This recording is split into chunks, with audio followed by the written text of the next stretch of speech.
Fa maemo a legodimo a tswalega baagi ba Caleb Motshabi ba simolola go ngongorega. Pula e ba tlhokisa ditsela le motsamao. Ha dipula di na jaka dina batho ba bangata metsi a kena mekhukhung ya bona, dikoloi di a wela, batho ba nang le dikoloi especially tse nyane, even le di-truck da wela, le di-ambulance ha di kgone ho kena, di ema teng mo sekontereng.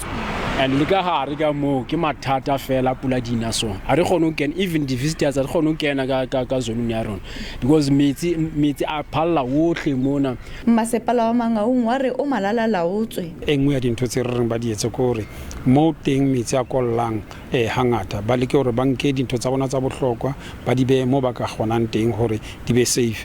Engwe ya ntho tse le hore tlamele ba di etse ko re ba bule masobana ka ba di pathways mo teng metsi a tla tswelang ka mothoko hobane bana ba weather services ba e ba re hlokomedise hore dipleke tse re le hore di ba affected haholo ke tsena tse le hore di fatshe low lying areas. So if we are looking at where we're expecting the heaviest rain for today, it's over the extreme eastern parts of the Northern Cape, the western and central parts of the Free State, as well as the western parts of the Northwest Province. Go lebeletswe gore maemo a tla tlhaka mo mafelong a beke. Ke Palesa Moeti, SABC News, Bloemfontein.